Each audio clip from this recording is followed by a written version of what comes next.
अस्सलाम गाइस, कैसे हैं आप लोग। तो आज की इस वीकली गॉसिप्स के वीडियो में हम मेनली 3 कंट्रीज के बारे में डिस्कस करेंगे, पाकिस्तान, जनूबी कोरिया और फ्रांस। तो सबसे पहले पाकिस्तान के बारे में बात करते हैं कि सारी बात आपको पता है कि इस्लामाबाद में जो धरना हुआ, जो तहरीक इंसाफ थी, पीटीआई खान साहब की पार्टी, वो इस्लामाबाद गई लॉन्ग मार्च करने के लिए और वहाँ पे फौजी ने उनका इस्तकबाल किया। और तकरीबन न्यूज़ में यही और इंटरनेशनल मीडिया ने भी यही चीज़ डिस्कस की है कि 10 से 15 बल्कि पीटीआई ने यह कहा कि भाई 12 बंदे मर चुके हैं, जबकि बीबीसी, सीएनएन, फॉक्स और अल जज़ीरा, इस तरह के जितने भी इंटरनेशनल मीडिया हैं वो 20+ जा रहे हैं इस वक्त। वो कह रहे हैं कि 20 से प्लस शहादतें हो चुकी हैं। और जो इंटरनेशनल मीडिया है वो इतना हैरान है कि हाउ इज़ इट पॉसिबल कि एक फ़ौज अपनी ही आवाम पे गोलियां चला सकती है। ये चीज़ उनको समझ ही नहीं आ रही, क्योंकि वो पढ़े लिखे लोग हैं। ज़रा जो भी लाख बुराइयाँ उनके अंदर, मैं कहता हूँ गोड़ों में, ईसाइयों में लाख बुराइयाँ क्यों ना हो, लेकिन कम से कम उनकी जो फ़ौज है वो अपनी आवाम पे गोलियां नहीं चलाती। अब मैं आपको एक बात बता दूँ, देखें पाकिस्तानी फ़ौज ने जो काम किया ना, इसको देखें ना, अब मुझे इसराइल की फ़ौज बहुत अच्छी लगना शुरू हो गई है। क्योंकि जो यहूदियों की फ़ौज है ना, वो कम से कम यहूदियों पे फायर नहीं खोलती, वो मुसलमानों पे फायर खोलती है। और चूंकि मुसलमान यहूदी दुश्मन है, तो वो अपने दुश्मनों पे फायर खोलती है। यहाँ पे अपने आप पे फायर खोल दिया गया है। फौज किसकी है? पाकिस्तान की। आवाम किसकी है? पाकिस्तान की। तो अपने ऊपर ही फायर खोल दिया गया है। हमें ना एक चीज़ समझनी चाहिए कि जो फौज होती है ना, वो आवाम की रखवाली वाले होते हैं, उनके मुहाफिज होते हैं, रखवाली करती है। और फौज और आवाम का ना एक लव एंड बॉन्ड रिलेशन होना चाहिए, जो कि अब उन्हीं की करतूतों की वजह से नहीं रहा। देखिए, मैं आपको ना इसकी मिसाल देता हूँ नगोर्नो काराबाग से। ये जब कोविड का एरा चल रहा था ना, तो अजरबैजान और आर्मीनिया के बीच एक बड़ी खतरनाक लड़ाई हुई थी, जिसमें रशिया ने भी सपोर्ट किया, उन्हें तुर्की ने भी सपोर्ट किया, एंड फॉर पाकिस्तान ने भी सपोर्ट किया, इसराइल ने भी बड़ा सपोर्ट किया अजरबैजान को, क्योंकि अजरबैजान तस्लीम करता है इसराइल को, तो उनका वेपन उनको मिल गया, इसलिए वो जीत गए जंग। सो उस जंग में जो अवाम थी ना और जो फौज थी वो एक पेज पे थी, ठीक है। अब अवाम जो थी ना वो कुछ ज़्यादा ही जोशीली अवाम थी। वो निकली सड़कों पर, उन्होंने कहा कि आप घर ले लें हमारे, हम आपको पैसे भी देंगे, हम आपको एक्स्ट्रा, और उन्होंने दिए। तब उस वक्त के जो अजरबैजान के जो कमांडर इन चीफ है, जो भी के सिपाही, वो आए, उन्होंने मीडिया पे एक वीडियो जारी की और उन्होंने कहा कि खुदा का वास्ता इतनी फिक्र हमारी ना करें, हमारे पास राशन भी बहुत है, क्योंकि उन्होंने राशन बहुत ज़्यादा दे दिए थे आवाम ने। उनका हमारे पास अनलिमिटेड राशन है, अनलिमिटेड पैसे हैं, आप बस घरों में बैठे और हमारे लिए दुआ करें, दैट्स इट, आप ज़्यादा काम हमारे लिए ना करें। तो यही हुआ, लेकिन उनकी आवाम बार बार बाहर निकली और वो बैकअप कर रही थी अपनी फ़ौज को, जिसकी वजह से अजरबैजान ने बहुत आराम से आर्मीनिया को हरा लिया। और वो जो उनका जो एक डिस्प्यूटेड टेरिटरी एरिया था, नगोर्नो काराबाग, जैसे पाकिस्तान और भारत के दरमियान कश्मीर है, बिल्कुल उसी तरह का तनाज़ा था, वो हासिल कर लिया। उसके बाद जिस तरह वो अवाम बाहर निकली ना, तो लग रहा था यार ये सिंक्रोनाइज कर रही है एक दूसरे के साथ, अवाम और फौज एक दूसरे के साथ सिंक्रोनाइज कर रही है। तो ये चीज़ अब पाकिस्तान के अंदर नहीं रही। पहले हमारे अंदर भी बहुत था, लेकिन अब वो सिंक्रोनाइज नहीं कर रही।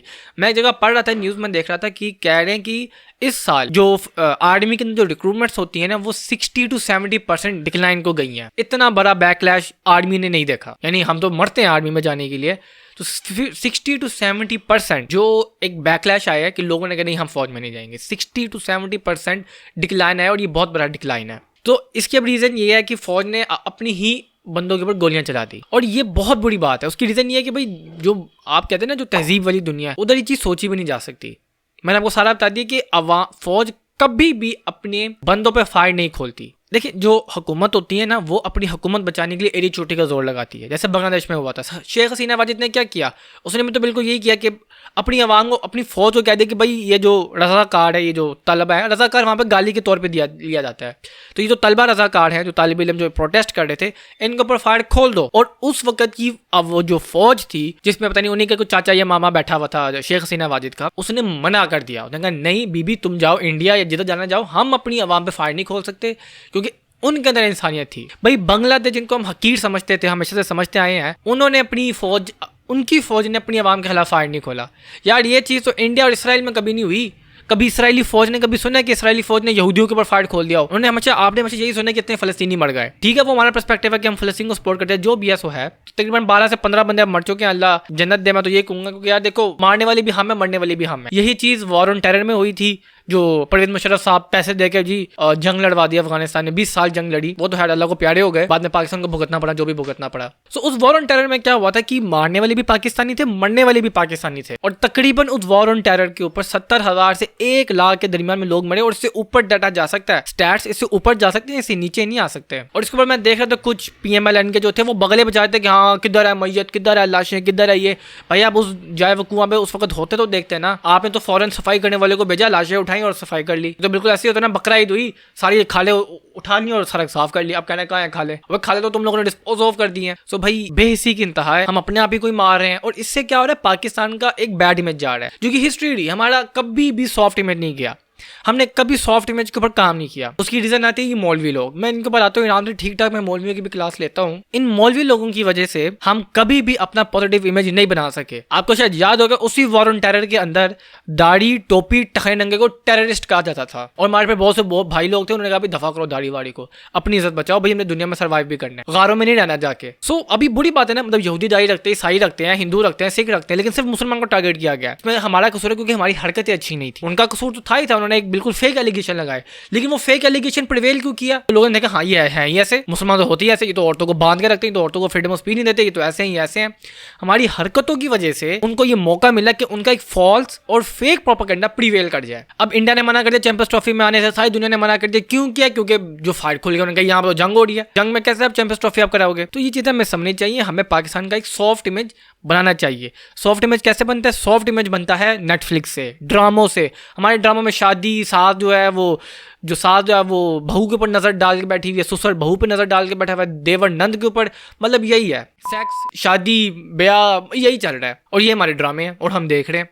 और जो नोबल लॉरियर्स है, हमने उनको मुसलमान नहीं कहा भाई। फॉर द फर्स्ट प्लेस हमें ये समझना चाहिए, पाकिस्तान पाकिस्तानियों का है, ये मुसलमानों का नहीं है। इधर हिंदू भी रहते हैं, सिख भी रहते हैं, ईसाई भी रहते हैं, जैन भी रहते हैं, मुहाजिर भी रहते हैं, सारे रहते हैं। पाकिस्तान ठीक है, एक बहुत बड़ी आबादी मुसलमानों की है, और आज जो नेशन स्टेट है ना, ये किसी रिलीजन के ऊपर बेस नहीं करता। मैं ये भी आपको बता दूं, ये भी एक टकोसला हमें ना एक मंजन बेचा जा रहा है पिछले 80 सालों से। मजहब के नाम पे आज के दौर पे कोई भी ना तो जंग होती है, क्योंकि अगर इस्लाम के नाम पे तो ना, तो बहुत से मुसलमानों ने इसके खिलाफ वोट कास्ट किया, तो बड़े बड़े उलमा ने वोट कास्ट किया था। मैं नाम नहीं लूंगा, फिर लोग जो है वो नाराज हो जाएंगे। बहुत बड़े बड़े उलमा थे जिन्होंने पाकिस्तान के खिलाफ वोट कास्ट किया था 46 या 45 के इलेक्शंस के अंदर। तो अगर इस्लाम था तो उनका इस्लाम कहाँ गया? इस्लाम तो एक ही है। तो अगर इस्लाम के नाम पे बना, तो जो उस वक्त के जो मुस्लिम लीडर्स थे, जो कि कांग्रेस के अंदर थे या बाकी यूनियनिस्ट पार्टी में थे, जिधर मर्जी थे, उन्होंने क्यों मुस्लिम लीग का मतलब मुखालफत की?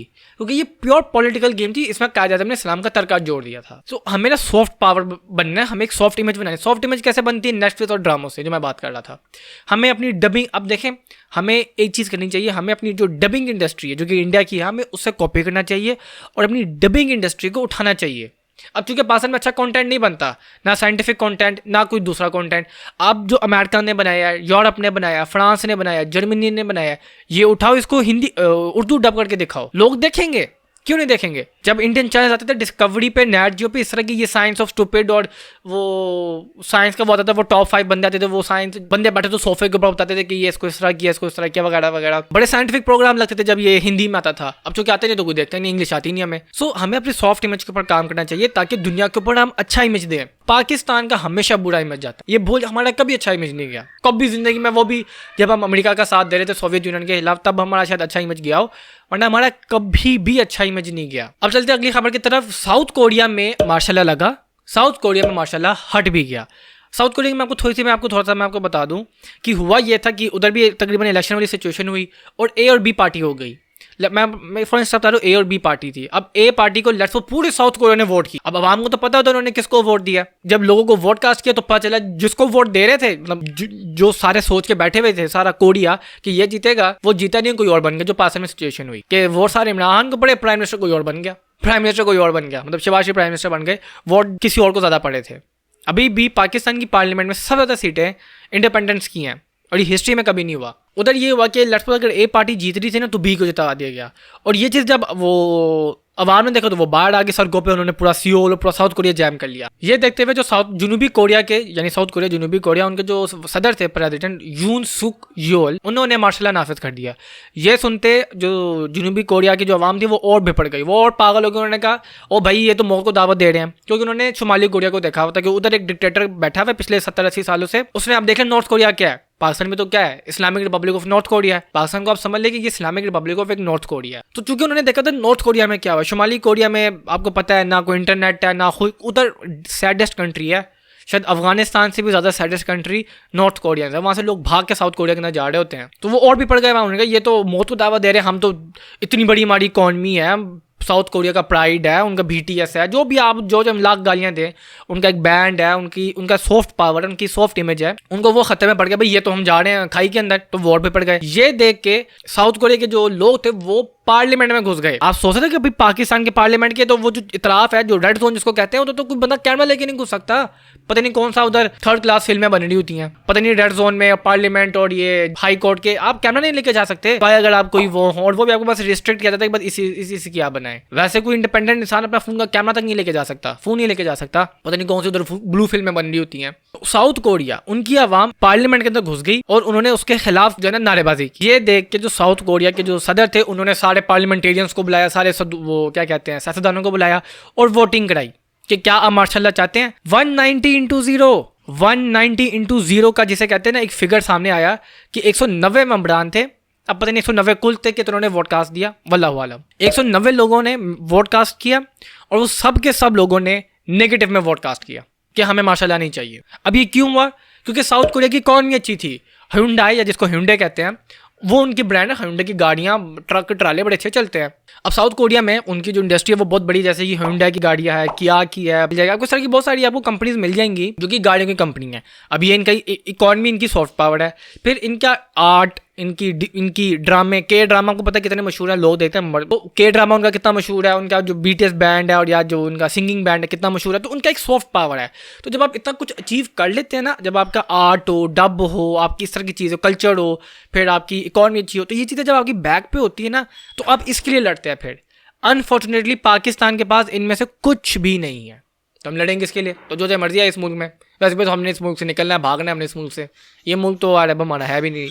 तो 190 का फिगर याद रखिएगा, और ये हमारे लिए शर्मिंदगी की बात है कि पाकिस्तानियों का क्या पर्सपेक्टिव है कोरियंस को लेकर कि ये छक्के हैं, ये खुसरे हैं, ये मेकअप करते हैं, इनके लड़के मेकअप करते हैं, जो चाहे मर्जी हो। मैं कहता हूँ उनके लड़के जो है ना पूरा लड़कियों का कपड़े पहन के आए, लेकिन कम से कम उनमें इतनी ताकत थी कि उन्होंने अपनी फौज को कहा कि भाई अपने बैरक्स में वापस जाओ, पॉलिटिक्स में मत आओ, बैरक्स में वापस जाओ। क्या आज पाकिस्तानी ये कर सकते जो अपने आप को समझते हमने दाढ़ियाँ रखी हुई है, बॉडी बिल्डिंग है, हम असली मरते, देखो छाती पे बाल है हमारी, ये वो?